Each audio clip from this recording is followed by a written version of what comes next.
आप सभी का स्वागत है आई फॉर इंडियंस में और मैं हूं आपके साथ फरहान।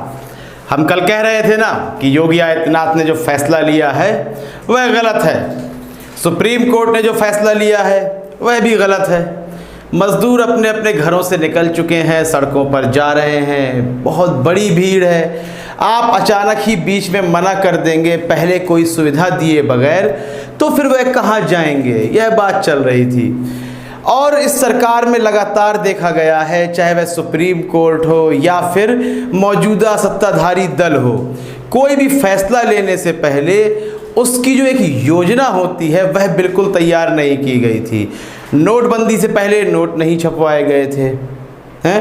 जीएसटी से पहले कंपनियों को सूचित नहीं किया गया था कि आपकी कंपनियां बंद हो जाएंगी। जो छोटा एक प्रॉफिट कमाती थी, बड़ा रोजगार देती थी, तो वह भी गलत तरीके से उन्होंने थोप दिया। जीएसटी के भी अलग अलग रूप हैं, यदि आप उसे समझेंगे तो उन सबको बर्बाद कर दिया। फिर जनता कर्फ्यू में 4 घंटे का लॉकडाउन जब लगाया, जनता कर्फ्यू के बाद 4 घंटे का समय दिया गया, यह भी एक जल्दबाजी भरा फैसला था। अब मौजूदा समय में कह दिया योगी आदित्यनाथ में कि कोई पटरी में दिखा, ट्रेन की पटरियों में लोग चलकर जा रहे थे, सड़कों पे नहीं दिखना चाहिए। यदि कोई अपने निजी वाहन से किसी को ले जाता हुआ दिखा तो वह भी अपराध कहलाएगा। जब इन सब बातों को कह दिया गया और बॉर्डर्स को सील कर दिया गया, तो दिल्ली गाजीपुर का जो यूपी बॉर्डर पड़ता है हिस्सा, वहाँ पे बहुत सारे प्रवासी हैं जो अब निकलना चाह रहे थे, अपने घरों से निकल चुके थे। वहाँ पे एक बहुत बड़ा जमावड़ा हो गया है। इस जमावड़े से पुलिस भी परेशान है और प्रवासी परेशान हैं, इसलिए वह निकल कर आ रहे हैं, पैदल अपने घरों की ओर जा रहे हैं। तो अब यहाँ यूपी पुलिस का कहना है, जो बॉर्डर में जितनी भी पुलिस है उनका कहना है कि आप कोई वैध पास दिखाइए तब जाने देंगे, वरना बस और ट्रेन का इंतज़ार कीजिए, उससे जाइए जो सरकार मुहैया करा रही है। बस और ट्रेन की व्यवस्था आपको पता है कि 30 जून तक के अन्य जगह भी टिकट रद्द कर दिए गए हैं और यहाँ भी बसों की पुख्ता व्यवस्था है नहीं। अब आप कहेंगे 2000-4000 लोग जाते रहें, चलिए ऐसे हो सकता है, लंबा समय लगेगा, लेकिन जब आप देख रहे हैं कि लोग रोटियों को भी, सूखी रोटियों को पानी में भिगो भिगो कर खा रहे हैं, तो वह 2-4 दिनों का एक जो लंबा समय लगेगा वह उनके लिए कितना दर्दनाक होगा, कितना कष्टदायक होगा। इन सब बातों को सोचे बगैर योगी आदित्यनाथ ने बड़ा फैसला ले लिया और अब तक वो जो भी फैसले लेते रहे हैं, या तो बड़ा फैसला ले लेना है, कुछ सोचना नहीं है पहले।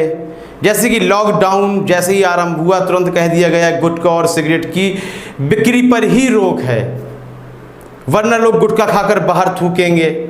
अरे लॉकडाउन के समय में जब कोई बाहर बिना गुटखा खाए नहीं घूम पा रहा है तो गुटखा खाकर कैसे घूम लेगा। लेकिन एक बड़ा फैसला ले लेना कि जिससे जनता को कष्ट ज़रूर हो जाता है, और इस वक्त भी यही हो रहा है।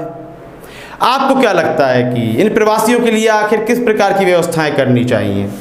क्योंकि जो ट्रेन और बस से भी आ रहे हैं उसमें भी करीब 150-50 मतलब इस तरह की एक गिनती आ रही है जिसमें संक्रमित हैं लोग, पॉजिटिव भी पाए जा रहे हैं। तो आखिर सरकार को क्या फैसला लेना चाहिए? क्या यह सरकार मौजूदा समय में जो परेशानी आ चुकी है देश भर में, वैसे तो ये परेशानी विश्व भर में है, लेकिन जो देश में ये परेशानी है इसको सुलझाने में बिल्कुल नाकाम साबित हो रही है, क्योंकि ना ही वह हाथों में पैसे दे रही है, अकाउंट में पैसे दे रही है सरकार, और ना ही उनको राशन की सुविधा मुहैया हो पा रही है। देखिए, भाषण देने से कुछ नहीं होगा कि आपने एक रिलीफ पैकेज निकाल दिया। वह रिलीफ पैकेज रिलीफ तब देगा जब वह ज़मीनी स्तर पर पहुंच जाएगा, और जब वो ज़मीनी स्तर पर पहुंच जाएगा तो ये जो गाज़ीपुर बॉर्डर में जो भीड़ लगी हुई है, तो इस तरह का जमावड़ा होगा ही नहीं जब रिलीफ मिल जाएगा। रिलीफ नहीं मिल पा रहा है, इसीलिए जमावड़ा लगा हुआ है।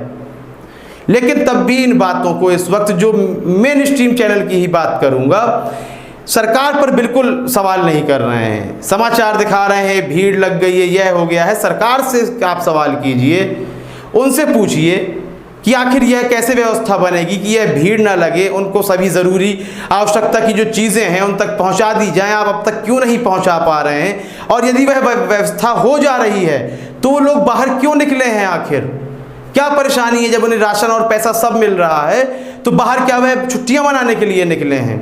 यह सवाल सरकार से करना चाहिए। और आपको क्या लगता है? आप कमेंट सेक्शन में अपना जवाब ज़रूर दें, प्रतिक्रिया अवश्य दें, कार्यक्रम को लाइक करें, ज़्यादा से ज़्यादा शेयर करें और चैनल को सब्सक्राइब अवश्य कर दें। तब तक के लिए इजाज़त दीजिए, धन्यवाद।